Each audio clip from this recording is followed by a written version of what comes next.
Bonjour, je m'appelle Chilou, je fais de la musique depuis à peu près 2 ans et demi. Je dirais que mon style il est assez coloré en termes d'instrumental et je donne une importance assez particulière à l'écriture. Voilà, et j'ai des textes assez mélancoliques on va dire. J'ai sorti mon premier album le 10 juin 2022. Et voilà, je pense que c'est pas mal comme première approche. T'aurais pu prendre tes distances, bah ouais. T'es resté là à mes côtés à me combler. Si j'ai brisé ton cœur, navré.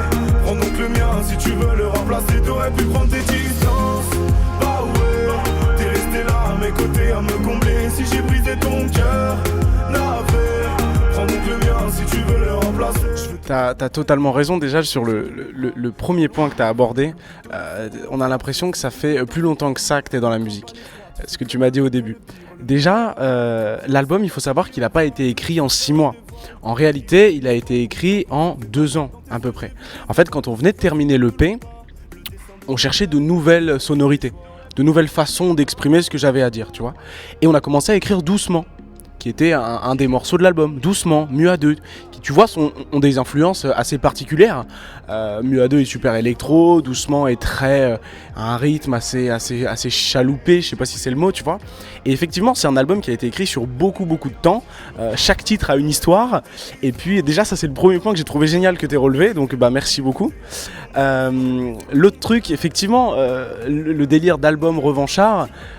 Oui, il y a cette idée-là. Il y a cette idée de choses que je ne peux pas exprimer en face, que je n'arrive pas à dire aux gens, que je mets par écrit. Et bien sûr, il y a des moments où j'ai la haine, il y a des moments où je me sens bien, il y a des périodes où j'ai envie d'exprimer cette chose parce que je suis triste par rapport à ce sujet-là. T'as tout résumé, c'est exactement ça. Je suis totalement d'accord là-dessus. En fait, l'idée, c'est vraiment de se dire que tu peux le voir du côté, bien sûr, genèse, naissance, mais tu peux le voir aussi, tu sais, comme un serpent qui mue, tu vois, qui sort de quelque chose, qui renaît un petit peu, ou comme un phénix qui renaît de ses cendres, même si moi j'ai pas cet aspect-là, parce que renaître de ses cendres, ça voudrait dire avoir été brûlé auparavant, et moi c'est pas vraiment mon cas. Mais effectivement, que ça soit au niveau musical, on est sur la genèse de mon projet musical qui j'espère durera longtemps, et on est aussi sur la genèse de ma personne, effectivement, sur 2 ans et demi. Bon, j'ai pas 55 ans, mais justement, quand t'as 21 ans, quand tu commences à écrire à 19 ans, et que tu termines l'album à 21 ans, il y a beaucoup de choses qui ont changé dans ta manière de penser, dans les choses que tu fais. Et effectivement, c'est une sorte de nouveau départ pour ma personne, bien sûr. Exactement, c'est totalement ça, c'est-à-dire que oui, on se sert des expériences passées, c'est ce que j'adore raconter et expliquer, effectivement, c'est ça. On prend les expériences passées, on porte un regard, on sort la tête du guidon, tu vois, on porte un regard avec plus d'analyse dessus et on écrit quelque chose. Et c'est comme ça que j'ai essayé de créer mon album, tu vois, par rapport à l'EP où j'ai vraiment la sensation d'avoir la tête dans le guidon, de vivre les émotions au moment présent, de les ressentir, comme par exemple, tu vois, mon morceau Dessin dans l'EP. Voilà quoi, je suis dans une relation compliquée, une relation un peu toxique, je sais pas comment m'en sortir, le seul moyen de m'en sortir c'est d'écrire. Alors que sur l'album, on est quand même sur... Ok, il s'est passé ça à tel moment, on prend un peu de recul, on essaie d'analyser la situation, on voit comment ça se passe, et puis on en fait une chanson. Oui, c'est ça, t'as tout à fait résumé, ouais. Ouais, totalement, je peux que valider ce que tu dis, ça me parle beaucoup, effectivement. Mais oui, il y a beaucoup de mots-clés qu'on retrouve dans le lexique Chilou, entre guillemets. Il y en a beaucoup, effectivement, et c'est ce qui fait ma patte, en tout cas sur cet album-là. Je pense pas que je vais... toujours les garder ces mots parce que c'est important, tu vois, de donner une identité à un projet. Cet album-là, il a une identité particulière parce que vraiment c'est la genèse, c'est le début de tout. Il y a des mots-clés, il y en a beaucoup, je pense à haine, je pense à cœur, je pense au temps, je pense à rêve, je pense à toutes ces choses-là qui font l'identité de l'album. Maintenant, je pense que pour la suite, on essaiera de faire autre chose, tu vois, quelque chose d'un peu différent avec un champ lexical tout en faisant en sorte que ça reste ma musique et ça reste ce que je fais, mais ouais, bien sûr, t'as bien, ouais, c'est clair. C'est ça, exactement, il y a un aspect, effectivement, alors le temps, moi, dans cet album-là, je pense à Sablier, par exemple, le temps m'inquiète, en réalité. Le temps m'inquiète un petit peu parce que, alors j'ai 20 ans, évidemment, mais il y a cet aspect où le temps passe super vite et on se rend pas compte. Ça peut faire bateau de dire ça, mais c'est vrai que ça passe à une vitesse assez phénoménale, l'air de rien. Et le temps m'inquiète. Maintenant, c'est soit tu continues à être inquiet par rapport à ça, soit tu te dis ok, j'ai du temps, il est précieux, il va passer très très vite. Comment je l'utilise pour en faire quelque chose, tu vois. Et c'est effectivement ce que tu as dit. Et c'est effectivement ce vers quoi j'essaye de tendre en tout cas. Comment exploiter au mieux mon temps. Je suis pas un pro de l'organisation dans la vie de tous les jours, je te mens pas. Mais j'essaie de travailler là-dessus, que ce soit dans mes chansons, que ce soit dans la vie de tous les jours aussi. Mais ouais, exactement. C'est ça, et c'est super cool que tu fasses le parallèle avec le public. Parce qu'effectivement, à la base, quand j'ai écrit mon premier EP par exemple, je l'ai écrit pour moi. Enfin, je veux dire, je l'écris parce que c'est un exutoire, c'est une façon d'exprimer, comme je te l'ai dit au début, des choses que j'arrive pas à mettre oralement, tu vois, à dire oralement. Et petit à petit, je me suis rendu compte qu'en fait, ça parlait à d'autres personnes. Petit à petit, j'ai reçu des messages. Ah, merci, tu m'as sauvé. Il y a pas longtemps, je reçois un message. J'avais mis un TikTok sur une chanson que j'avais faite il y a pas longtemps. Je reçois plein de messages. Oh, tu m'as sauvé, merci, machin. Je me dis, ah d'accord. En fait, ma musique, aujourd'hui, ce qui est merveilleux, et c'est quelque chose de fou, elle n'impacte plus seulement moi, en fait. Elle impacte aussi certaines personnes qui l'écoutent. Et ça a un rôle important dans leur vie. Et c'est ça qui est magnifique. Et quand tu dis effectivement évoluer avec les gens qui m'écoutent, c'est absolument ce que j'ai envie de faire. Tu vois, je sais que ma musique, moi, je la ferai jamais à la base pour quelqu'un d'autre que moi. C'est sûr. Sinon, t'es plus authentique dans ce que tu fais, tu vois. Mais je sais que, j'espère en tout cas qu'elle parlera encore aux personnes qui aujourd'hui m'écoutent et qu'on grandira tous ensemble. J'ai joué aux cartes avec mes démons, habitué à la pénombre. Le soleil me rappelle que sa lumière effacera mon nom. Je perds l'usage de mes poignets depuis que ma plume s'est déployée. À deux doigts de brûler mes ailes, à deux doigts de les entailler. Instruction comme mes idées, quand vais-je me décider à sauter du bord d'une falaise pour rejoindre les suicidés. Ouais, j'ai brisé tous mes rêves, mes cauchemars je les ai piétinés. Il n'y aura pas de trêve, la guerre en moi devient innée. Sur 13 des 14 titres, j'ai travaillé avec mes deux gars, mes deux compositeurs, Pierre Michelet et Arnaud Krivanek. En fait, comment on fonctionnait, je vais t'expliquer après pour le dernier titre, comment ça s'est passé. Mais en fait, généralement, vu que ça fait bientôt quand même 2 ans et demi, 3 ans qu'on bosse ensemble, on commence à bien se connaître. Donc il suffit que je leur dise, je suis un peu dans ce mood-là, il se passe ça, je suis comme ça et tout. Et en fait, ce qui s'est passé, c'est que on avait une 50aine de maquettes.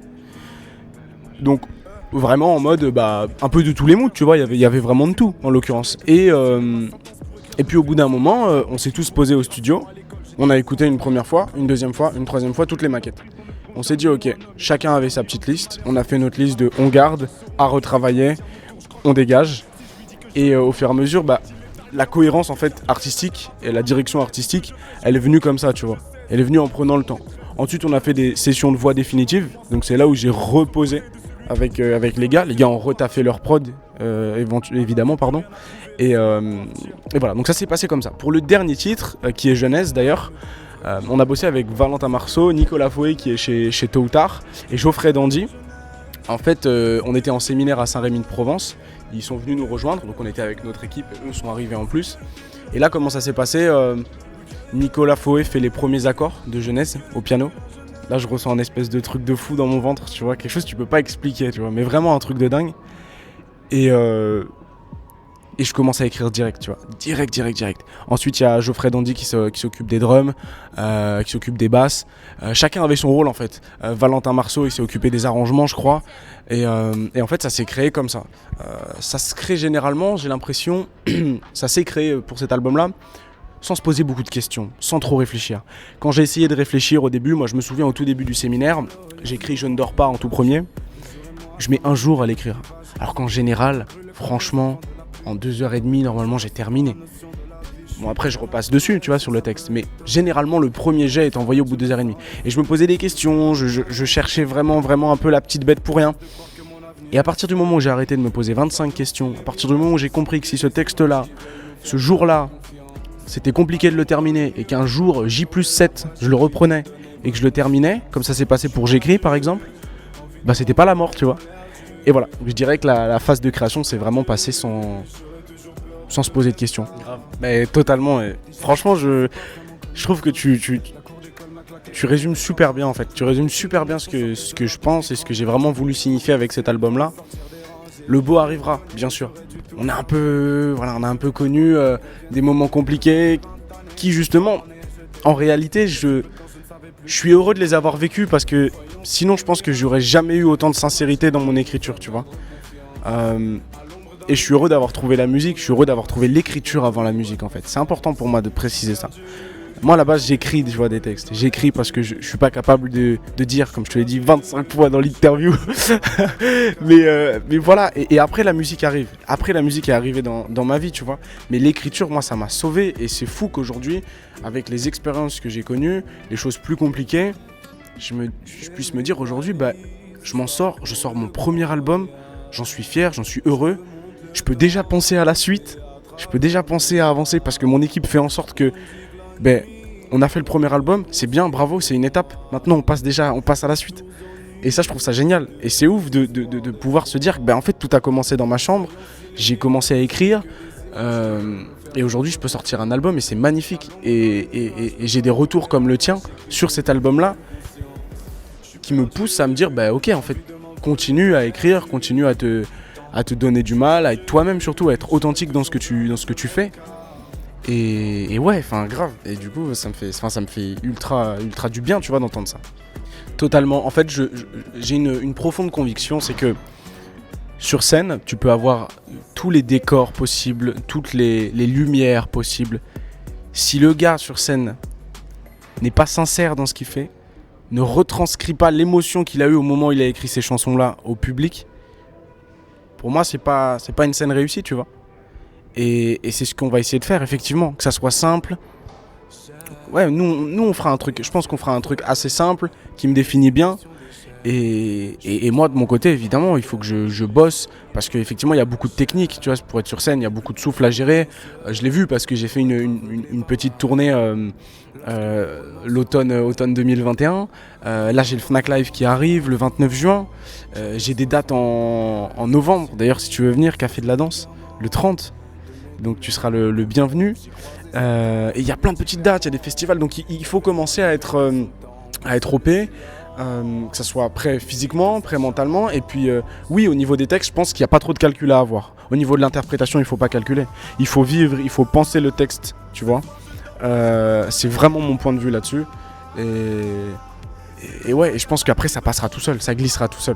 Tant que tu es sincère dans ce que tu dis, dans ce que tu racontes et ce que tu dégages sur scène, les gens ils vont le voir. Et en plus je pense qu'il faut être aussi sympathique. Il faut être gentil, sympathique, aux yeux des gens c'est le plus important. Et c'est grâce à ces personnes-là aussi qu'on peut vivre de notre passion. Donc on leur doit énormément. Tu vois, moi j'essaye de répondre à tout le monde sur les réseaux sociaux.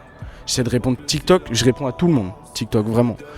Instagram c'est compliqué, mais j'essaye aussi. Et quand je les vois c'est un bonheur. Tu vois, on a organisé des meet-up, des petits meet-up, juste pour voir les gens, tu vois. On s'est retrouvés devant des Fnac, on est tous allés acheter le CD. On s'est retrouvés, on est allé boire un verre à Lille. On était 10, on est tous allés boire un verre. C'est normal, c'est les gens qui sont là pour nous. C'est eux qui font vivre ma musique, c'est eux qui sont là, qui écoutent ma musique, qui achètent leur place de concert. Encore heureux, tu vois, qu'on mette en place ce genre d'OP pour les rencontrer, quoi. Et je me rends compte que je dévie énormément quand même à chaque fois. Déjà, je te remercie pour cette question, premièrement. Tu peux me souhaiter une belle tournée, avec de belles dates qui s'ajoutent à la tournée. Là, il y en a déjà 6. Déjà 6 dates complètes. 6 dates complètes, pardon. Quelques premières parties, ça serait magnifique.